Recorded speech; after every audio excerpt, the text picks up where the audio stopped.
had a big year last year, looking to replicate it. This is year 4 for you now in Fort Collins. Yeah. Just talk to me. You guys got some new coordinators, a whole lot of moving parts, some new schemes that are going to be implemented here. Just how's the Yeah. whole transition, been with the changes in the process? It's been good. At our core, we're a developmental program. We always have been. Want to recruit good players and train them to be their very best. We do have some new coaches.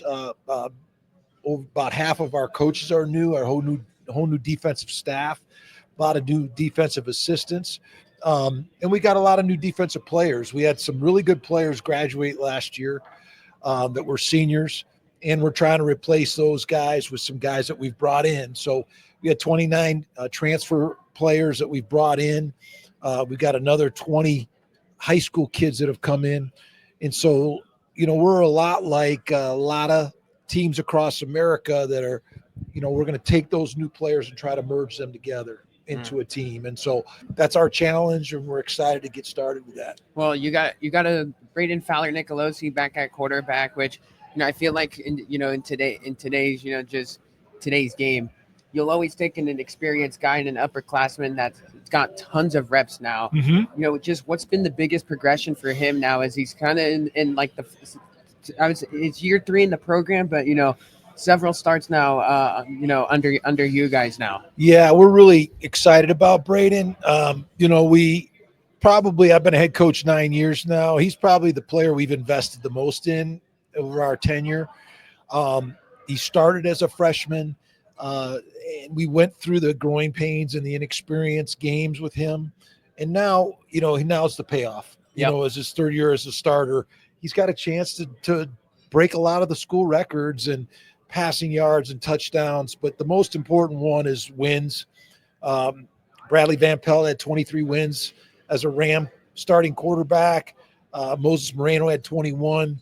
Brayden's at 14 right now. So he's 9 away from tying and 10 from taking the lead. And so I think that's the most important stat that he can accomplish.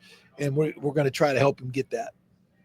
You talked about, all the you guys graduated a lot, on the defensive side. Some guys, moved on with the portal. Sure. Offensively, you guys lose Tort Horton. He goes pro. He goes to the NFL. Yeah. You had him at Nevada. He came to Colorado State. Does it feel weird with him not in the room after all these years with you being together? You miss him. I mean, you just whenever you have a great player like a Tort Horton or a Carson Strong or Romeo Dubs, you just got to have as much fun and enjoy them while you have them, because when they're gone, and you just don't get to coach guys like that very often. And so Tori's a great player. It broke my heart last year when he got hurt. Yeah. He's 25 yards away from being the all-time leading receiver in conference history and breaking Devontae Adams' record. And so, he's just a great player and even a better person. So we miss him. We wish him well. He's going to make us proud at the next level. But I'm also excited for the new guys. I think we got a ton of great young receivers. They don't have the resume that Tori had, but I think they're certainly capable of playing really big. And so I'm excited to see who those new guys are going to be this year. And I think we have an opportunity to have a lot of big play players. You mentioned the name Carson Strong. He's on your coaching staff. Yeah. How did that materialize? Carson is one of my favorite players of all time. He probably knows our offense as good as anybody. He's a 2-time, conference player of the year. And I hired 4 former players this year. And I think it's really been great for our kids because they know our offense. They know how we do business, but they're younger guys and they can relate with our players. He's been great for Brayden because he can kind of tell Brayden, this is how you should think about this. And this is how I used to do it. And so I think he's been a huge help for Brayden. It's going to really show this year.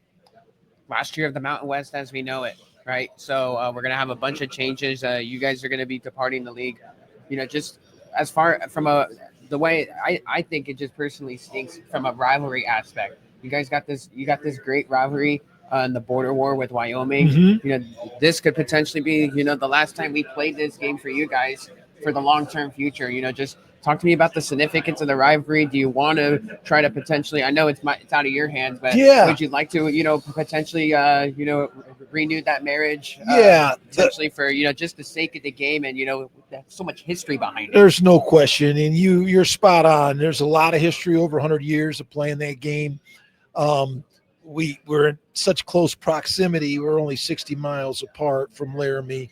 Um, our athletic department has secured some future uh, dates with them, and I'm happy to say we are going to continue that rivalry after this season. So we will continue to play Wyoming. We're not going to continue to play Air Force.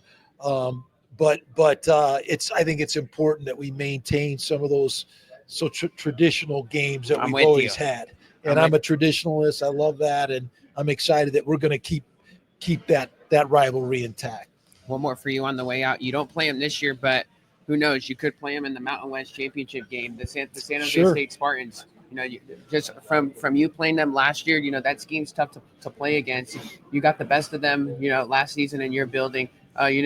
Just talk to me about San Jose State. You saw them last year. They're bringing back the same offensive scheme here. Yeah. Just what difficulties do the Spartans present? On both ways. Yeah, I mean, we don't play them this year, but Coach Ken's done a great job. He's obviously a great winning head coach.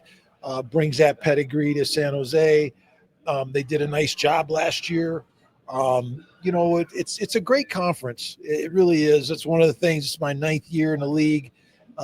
There's so many really quality coaches and good players, and so San Jose is a great example of that. And they certainly were very tough last year. I know they're going to have a very tough team this year. And who knows? Maybe down the road we will get a chance to play it. There you have it. Jay Norvell, Colorado State head coach. Best of luck this